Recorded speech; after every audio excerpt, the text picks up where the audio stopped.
Medical Dilemma.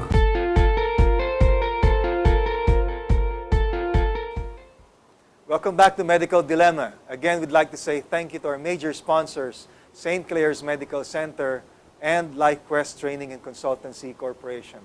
Now, we'd like to continue our discussion with Dr. Villafuerte. And earlier, you were explaining something about the role of the Philippine Dermatological Society in educating the populace about the use of these over-the-counter products and of availing of dermatological services. Could you continue, please, from there? Yes, as much as possible, we would like the public to avail of the services of legitimate and recognized dermatologists who have had the proper training. And what does this mean? It means that they have undergone 3 years of dermatology training and have taken the board exams in order to be classified as diplomates and later on as fellows of their society. And that they continue to have continuing medical education. Like for example, our members are required every year to attend our annual convention. Kasi that's a way of updating themselves always. You should not remain stagnant that after you finish medical school and your training in dermatology, finish na. No, you should, medicine is continuously evolving and you should always be up to date. So how would we know if the dermatologist we are going to is a member of the Philippine Dermatological Society? We have seals of excellence. Can you show, I think there was a slide there, that are posted in our clinics. Earlier. Yes, that are posted in our clinics. And that is, and every year when you attend the annual convention, you are given a sticker to put on that seal. So that you know that your dermatologist has updated herself because of the recent date that is there, no? And also that seal of excellence that is in the clinics. Okay, so if I see that on the door of the dermatologist, then I can rest easy. Yes. Okay, very good. Hindi, pero totoo Attorney, yan, yes. sinasabi ni Doktora na we should go to, legitimate medical practitioners. Kasi when I was growing up, I've had my pimples treated in a skin clinic, non-professional. So, yung pinuputok, gano'n. Yes. Tapos, nag-leave talaga siya ng scars. Tapos, by the time na I eventually, got to realize that I have to go to a dermatologist for taking care of my skin. Yun. Parang, kumbaga, ang dami ko in-experiment on my skin. I even bought, yan, yung mga sinasabi ni Doktora, like, sabihin, anti-acne and whatnot, and you self-medicate nga. And when you do that, minsan lumalala parang hindi gumagaling lalo, and then, it creates new skin lesions. Kumbaga, dati wala naman yung pimple lang. Ngayon, meron na yung white pustules o whatnot. Sa ngayon, sa mga malls, di ba meron dyan dewarts, yung mga ganyan. Yeah, Be careful kasi baka yung sunog na nagawa nung topical, kasi liquid yata yun baka mas malaki pa doon sa wart. Kasi di ba liquid So the surrounding tends to, skin is also damaged. So, baka mas malaki pa ang scar.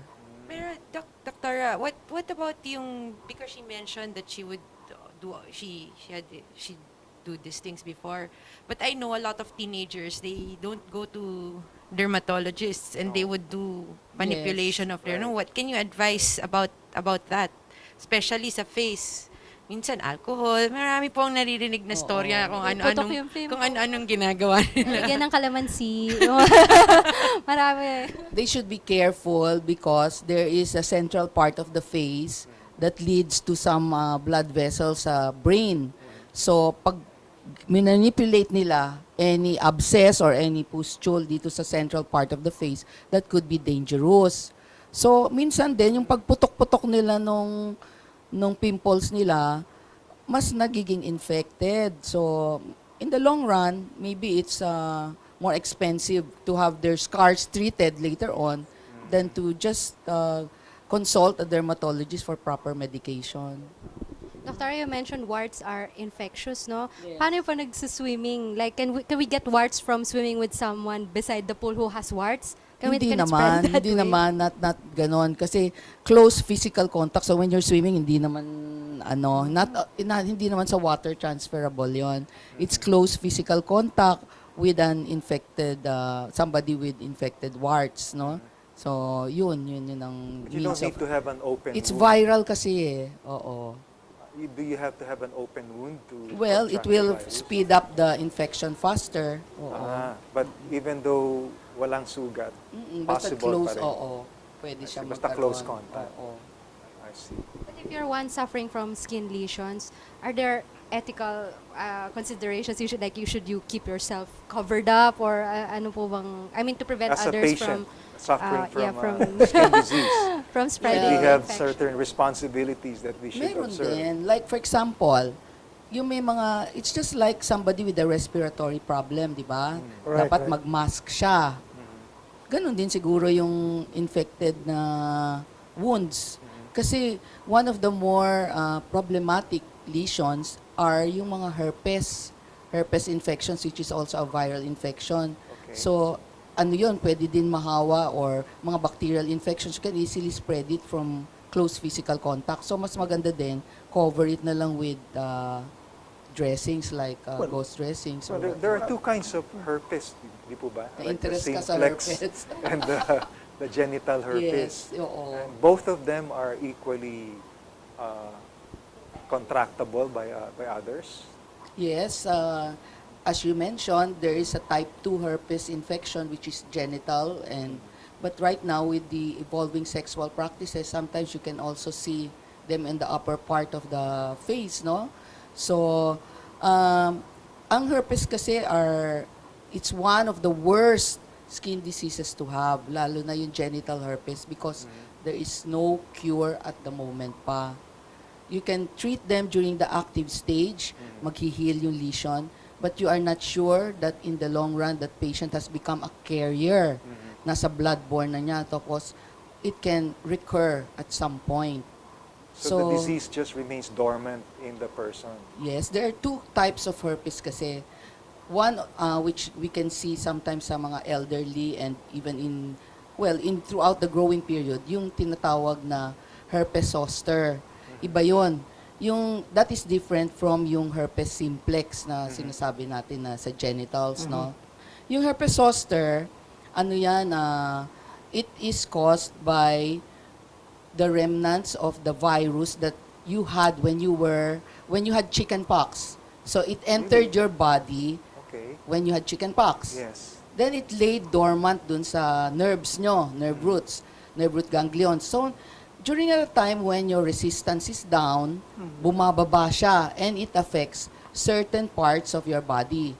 Usually unilateral, one side lang. So, you can probably see it, Father, on one side dito. You can see it on the face, one side lang. But it's only Half of the body usually yon. And then, it's very troublesome sa elderly because people 50 years old and above can have very problematic pain kasi nerve roots ang affected dyan eh. So, right now we're lucky because there is a vaccine available for herpes zoster. And people 50 years old and above, we are advising them to avail themselves of herpes zoster kasi to avoid the pain and also the expense. Mahal din yung treatment for herpes zoster. But how would one know that it would be beneficial for him or her to have the vaccine? 1 out of 3 people who have had chickenpox before might have the herpes zoster in later age. Lalo na if they are mababa ang resistance. So, yun. What's the probability of contracting that? Because I'm 53 years old now, so Yeah. now I'm So, getting as I scared. said, 1 out of 3 might One out of have One it. out of 3. 33%. 33%. Anyway. Is it the costly vaccine? Unlike your flu vaccine, wherein you would have it every year, and also your pneumonia vaccine, wherein you would have it every 5 years, this one, you just have it once. Once. Yes. So, yun. So, that's the cost effectiveness of it. I see. Doc, well, there was a joke in medical school, pag herpes daw may forever. Yes. Pero, but another issue with me is yung allergies. They're saying parang it never gets treated. And And it never gets treated. And what about yung cost po nung, di ba the dermatologist, sometimes they prescribe yung skin testing. Yes. You get a lot of pricks. Parang cost effective ba? Because I think, well, for majority of the Filipinos, they wouldn't go through that anymore and Okay. just live with their allergies. So there are different kinds of skin tests for allergy. If you're talking about the atopic dermatitis that I showed you earlier, and asthma, then they would benefit from what they call the prick test kasi immediate result yun. So they can test you for house dust mites, mga prick yun, no, immediate. But if you're talking about long-standing eczemas, then we do another kind of test. It's called a patch test. Yung patch test naman will detect allergens such as metals, rubber, dye, hair dye, mga preservatives in some cosmetics.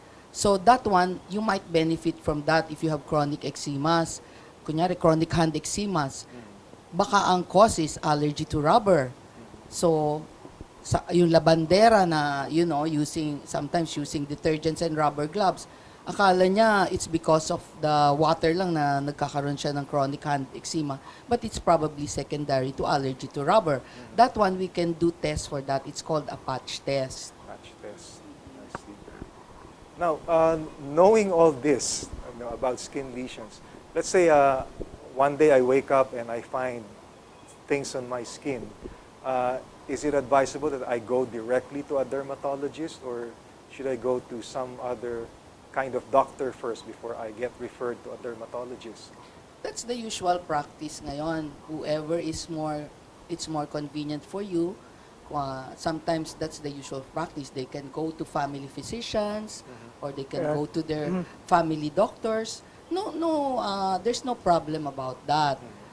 We do get referrals from our friends, the private practitioners, the general practitioners, and we welcome them because we can educate them, and when we get their referrals, then we can also share some medical treatments with them. So there's no problem if they go see their favorite doctor first, as long as they don't let it go by without getting treatment. Kasi baka lumala kawawa naman sila when it becomes worse, di ba? They will suffer the stigma of skin disease. Well, Yes, actually, medical referrals are supposed to be a good practice of every doctor, for that matter. We do not have the monopoly of knowledge. That's why there are people who go into this expertise, that expertise is specialization. Because there are different ways of understanding, treating illnesses. That's the reason why, those who have gone through with this specialization have deeper knowledge of diseases. So referrals does not mean you are not a good doctor. No. There are people who might even perceive, oh, I don't know this. So sometimes, because of that fear, that, he's not good enough, that he's not unable to understand diseases, he takes it upon himself to do just things, to do the treatment, etc. And the more it becomes worse, more it becomes worse. And that is a bad practice of medicine. Referrals are actually moral obligation of every medical professional to do, and it is an acknowledgement that in fact medicine has a lot of things to offer to us, and these things rest on different expertise. Okay, that's good to know, Father. Doc, because we talked about chronic diseases, no? I think maybe one thing that people will probably want to know, what about skin cancers? What signs? Because, sometimes they say there are some cancers that are common in Filipinos, but I do have seen patients having different kinds of skin cancers. So what are the signs that people can watch out for For potential for cancer. potential? There are different kinds of skin cancers. We have what is known as the basal cell carcinoma, like what Ronald Reagan had.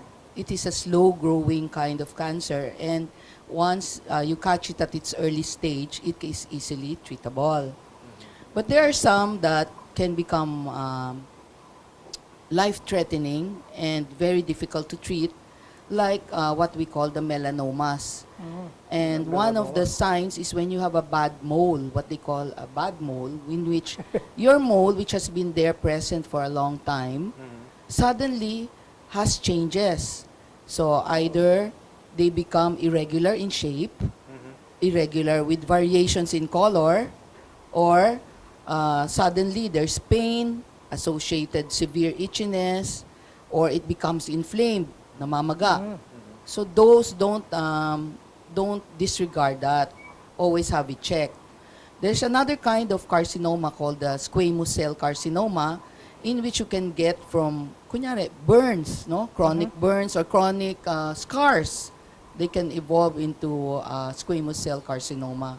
So for skin lesions that don't get well, better consult a dermatologist.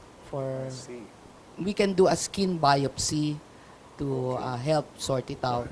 So the mole symptom is actually true. It's not a wives' tale. Okay, well, sorry to say we've reached the end of our show. So it's time for our parting words. Attorney Sara Jane, Suguitan. Yes, may nababasa tayo palagi. If symptoms persist, consult your doctor. When it comes to skin lesions, I realize, no, even if you don't wait for the symptoms to persist, you go and consult your dermatologist with the seal of excellence on their clinic. Dr. Villafuerte. I thank you for this opportunity for us to share whatever things we can share to the public regarding their skin, how to take care of their skin.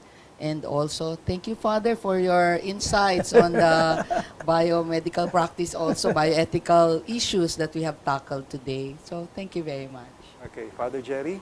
Well, the skin is the largest organ in our body, which means that it tells a lot of things about us. Yes. Take care of it. It's an ethical duty to take care of our life, because our life must be given due reverence to it.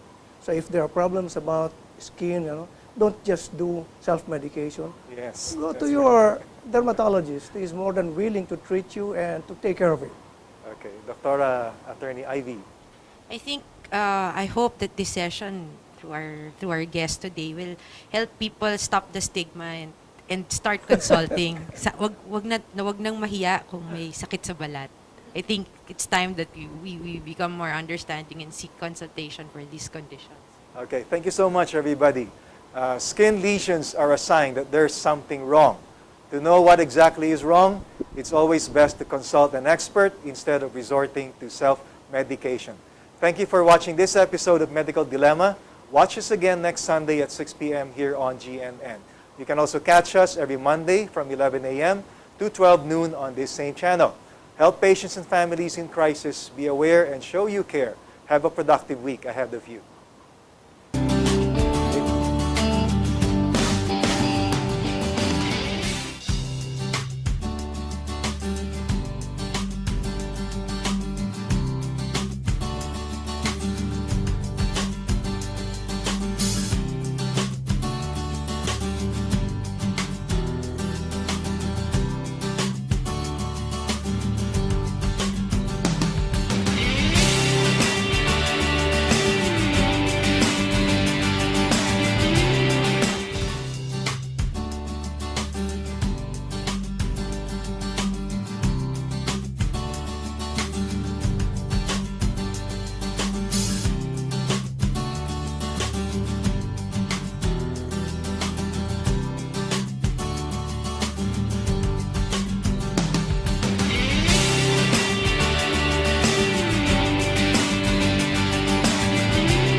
Medical Dilemma